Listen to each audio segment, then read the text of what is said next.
Hi, welcome to Mindful Chatting, especially my private practice friends. Can I tell you how I used to set my business goals when I first started out? Something would technically annoy me, and then I'd decide that I needed to fix it, and probably at that moment. Or I'd get this like random new idea of how I should run my business. Or I'd see someone else on social media doing something and think like, oh, maybe I should be doing that too. And then suddenly I had another goal that I needed to work on. So I would build the course or start the new newsletter or change the website or increase my referrals that were coming in.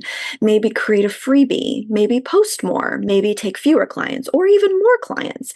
Or I would try to automate everything. And eventually I had so many priorities that really nothing was actually a priority. So then I became much more interested in something that isn't nearly as exciting as this goal setting method that I used to have, reviewing. Because before I decide what my business needs next, I need to understand what actually happened in my business. That's what we're going to do today in this episode. I'm going to walk you through the mid year business review that I use, the questions that I ask myself every review, the information and data that I look at, and how I use ChatGPT to kind of help me pull patterns out of all of it. And I'm giving you the prompt so you can steal the whole process yourself. But don't worry, we're going to unpack it together.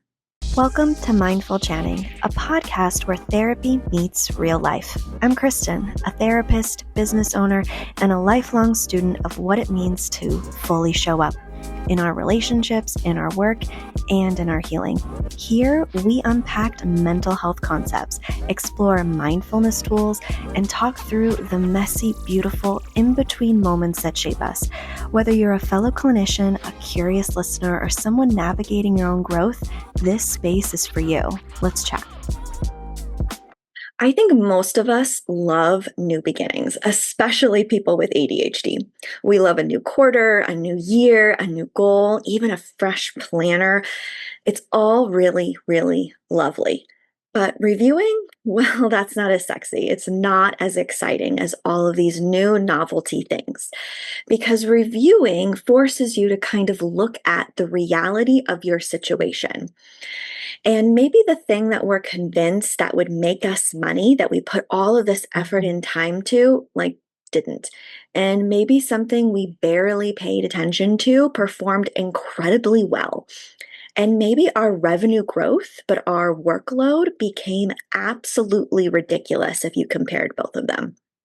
Or maybe we hit the goal that we wanted to, but hated the whole process that required us to get there. That is really important information. But if you immediately move into the next goal, you completely miss it. And I think planning tells you where you want to go, but reviewing tells you whether the road you're on is actually taking you where you want to plan to go. So, what should you review? Let's go over that. You don't need like this 47-page like corporate report. I want therapists and private practice owners to kind of look at some meaningful areas when it comes to reviewing. So let's talk about financial. Like, what do you really need to review about maybe the last quarter if you're moving into a new quarter?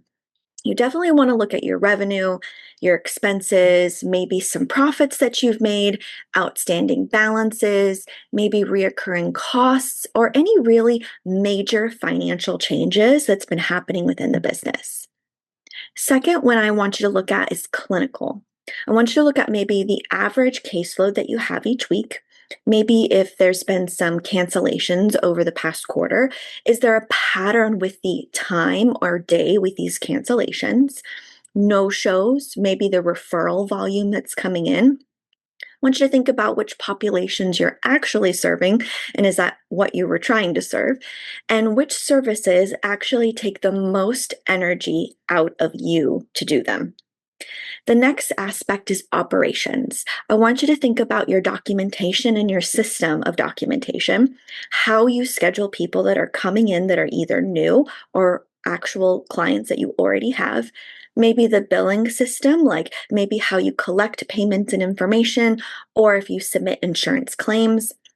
Maybe think about how you manage your system of your email, your intake process, and your paperwork, and where are things consistently maybe having more friction or getting stuck within these processes. Then I want you to think about your marketing this past quarter. Which referrals were coming in and where are they coming from? Which content, if you have short form or long form content, performed the best? What are you spending money on when it comes to subscriptions and things for either the short form or long form content? And what produces absolutely nothing for you, but maybe you kind of want to keep doing it, or maybe you don't want to do it anymore? Then I want you to think about the growth of the past quarter. Did you create any growth in your business? Did you launch anything this past quarter? What opportunities may have emerged this last quarter, whether you said yes or no to them? And then what ideas from last quarter are kind of still hanging around that you definitely want to implement, but just haven't had the time and energy to do so? And the last aspect is capacity. And this is the one that I think a lot of people skip. So, really, I want to ask you the question of how are you? Like, is the business sustainable at its current pace of where you are at? Because a business can look really financially healthy on the outside while the owner is quietly falling apart. And that really, really matters about sustainability. So, this is something that my definition of success has really changed around. And I've done a whole other prior podcast episode about how I had to redefine success from the beginning when I first started and where I am right now. Because I used to look at like more clients or a bigger caseload or even more revenue or income and think, like, great, I'm growing as a business. But now I completely change what I ask myself. Now I ask, what did that growth cost me? Did it cost me weekends? Did it cost me my recovery time? Did it cost time that I really actually should be putting somewhere else? Did it pull me away from the direction that I'm intentionally trying to go, or why I even created this private practice in the first place? That's why I don't want my business review to just be numbers and just data. I want it to look at the whole system. And guess what? You are the system. You are the private practice at the end of the day, especially if you are the therapist and the business owner. Those are huge, totally roles that take bits of capacity and energy from you. And you need to look at every part of that system when it comes to your private practice. Okay, quick pause. Because you've ever found yourself rewinding this episode like 3 times because your brain just drifted, this is for you. I hear this all the time. I can focus, just not when I actually need to. And that's exactly what the focus course is about. Because here's the truth, ADHD isn't a lack of attention, it's a regulation issue, which is why some days you're locked in for hours and other days you're rereading the same sentence, wondering what just happened. So, inside my executive functioning focus course, I break this down in a way that actually makes sense for you. We go through how your attention works in your brain, your specific focus patterns, why you get distracted externally and internally, and how to actually build a system that helps you stay on track and come back when you drift. Because the goal isn't perfect focus, it's knowing how to return without spiraling. So if you're tired of blaming yourself and you just want something that actually works with your brain, I'll link the focus course in the show notes. All right, let's get back to this episode. Now let's go over my review method, and we're going to walk through it together. But guess what? It's going to be that acronym kind of thing because I love to use things that allow you to remember what they are. So R is going to stand for results. First, we're just going to look over the last quarter, the last 3 to 4 months, and go, what happened? And we're going to try very hard not to interpret it when we look at the review of just the past 3 to 4 months. We're just collecting. So, did we notice that our revenue increased? Did our cancellations increase? Did I launch a course? Did my website traffic increase? Did referrals from like one particular source, did that drop? Whatever the data says, I just want facts first and story later. So that's all you're doing is just collecting all of the pieces of information. And that's where those different aspects of things that I want you to review that I just reviewed prior within this episode, that is where I'm just trying to get each aspect and just trying to collect as much information as I can about each one. The E stands for energy. So the next question is, what required the most energy from you the last 3 to 4 months? And this is huge because two activities can make the same exact amount of money and have dramatically different costs on you to be able to do them. So maybe one service is financially really profitable, but emotionally brutal for you. Or maybe another one feels really easy and actually generates great referrals for you. That matters. So I want you to ask for the past 3 to 4 months, what exhausted me? What was surprisingly easy? And where did I spend way too much time on? So again, we're not interpreting. This is all data and all facts up to this point. The V stands for value. So now, what actually created value over the last 3 to 4 months? And value doesn't always have to mean money and revenue. Maybe it's something like what generated the most referrals for you? What improved some client experiences for you? What saved you time and energy? What reduced some of your stress? Maybe built some of your reputation? Maybe created some future opportunities in that pipeline? What gave me the best return on the effort that I invested in? I stands for issues. What keeps breaking down? This is one of my favorite sections because repeated frustrations usually points towards missing things in our system. So, did I get backlog of documentation? Did I have some scheduling friction and issues? Did I have some cash flow issues? Maybe some marketing inconsistencies? Or maybe I had some client boundary system problems. If something has happened, I think 3 or more times, we need to stop treating it like separate emergencies as more of a system problem that's probably going on. And a reoccurring frustration is usually a process asking to be redesigned, and this review process allows you to do it. E is going to be for evaluate. Now we actually interpret and make decisions, and I use 4 buckets to be able to do this. One is continue. What's working? What do we need to keep doing? We want to keep it. We want to keep that flow and that system working. 2 is change. What's useful but may need to be refined or adjusted or updated a little bit. 3 is stop. What are you maintaining simply because you've always done it? And then start. What is genuinely missing? We want to notice start comes last because entrepreneurs are very good at adding more things, but we're not always very good at subtracting. We think we just need to keep adding more and more, and that just depletes us in our energy. W stands for a way forward. So finally, at the end of all of this review, we're going to ask what are the next one to these 3 priorities?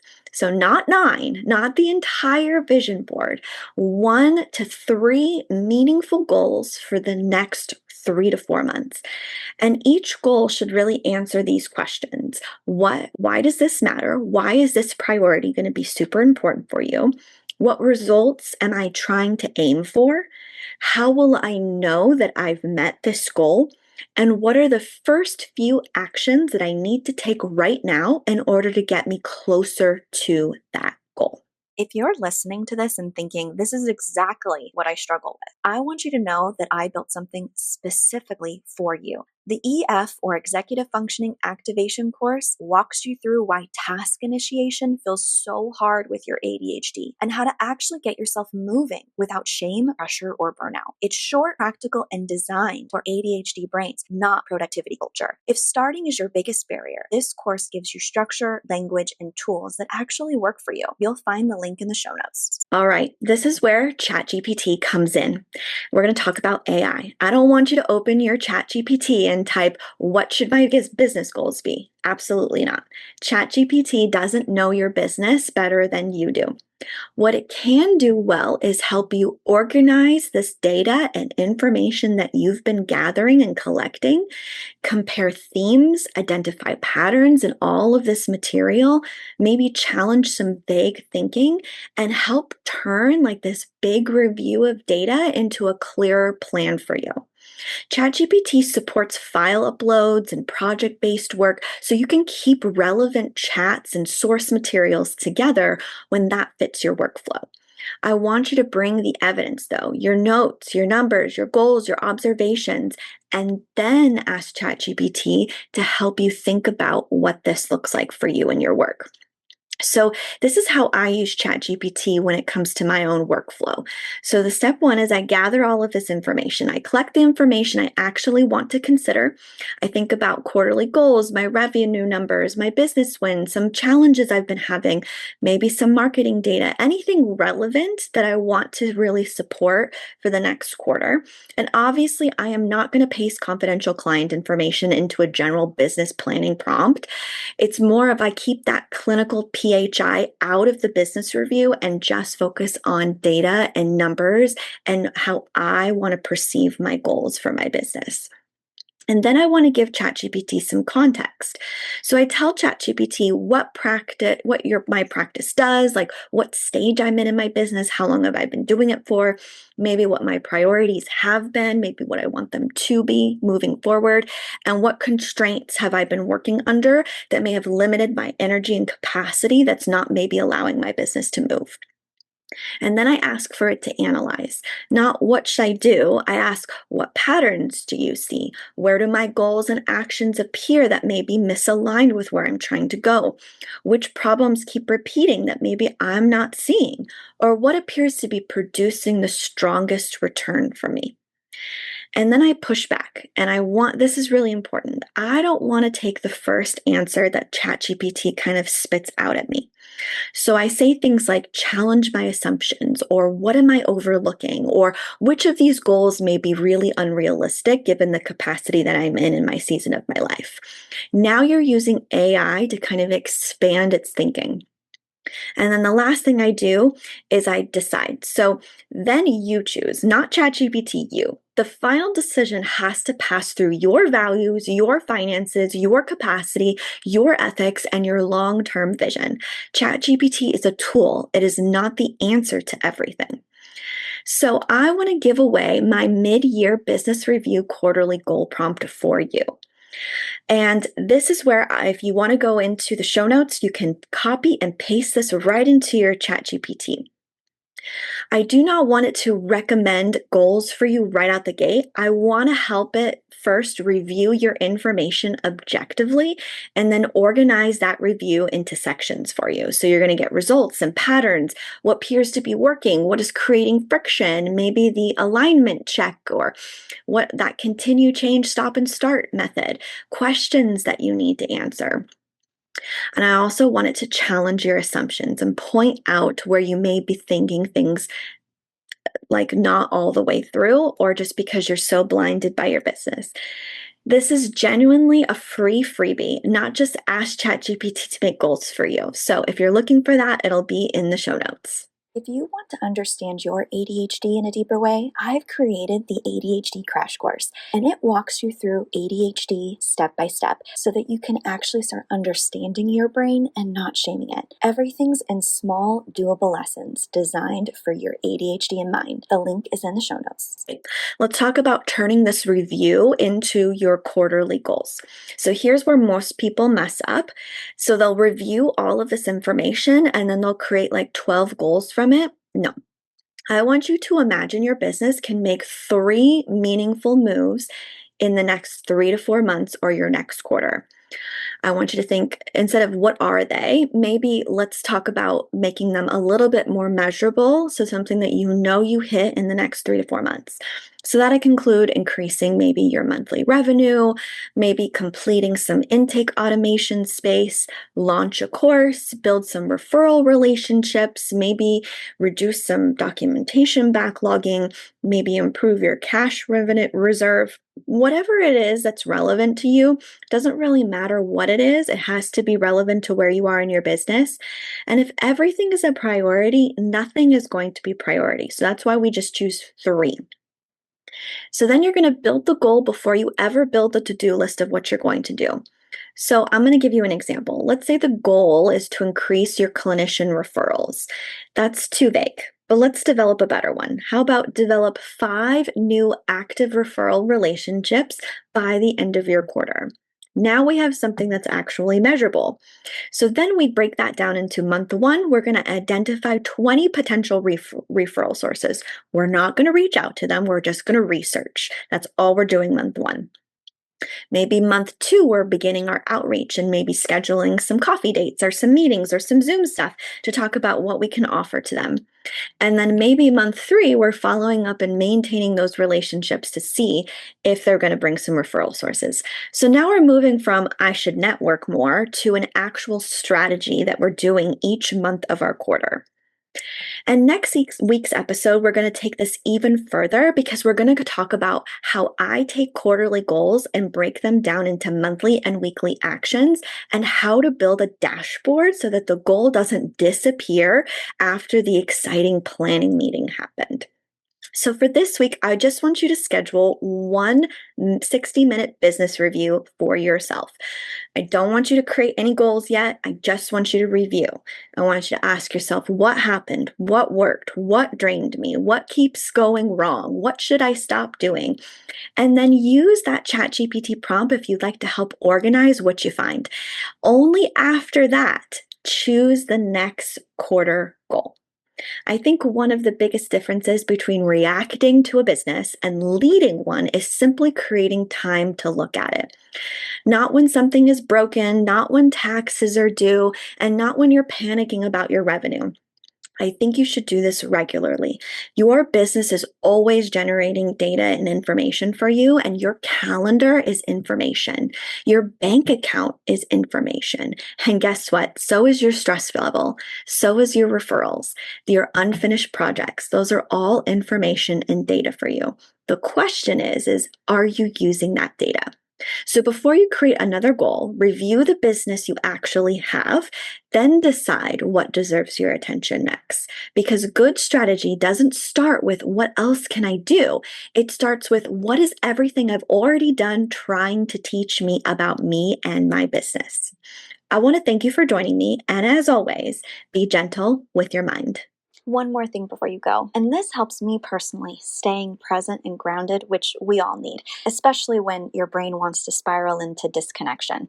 Me too. It's Brain FM. It's musically designed to help ADHD brains, well, really anyone's brain, focus, relax, or sleep, and I use it almost daily. If you want to try it, I've dropped my link in the show notes. And if you're looking for planning tools or ADHD-friendly resources, I'll keep a list of my favorite links in every episode.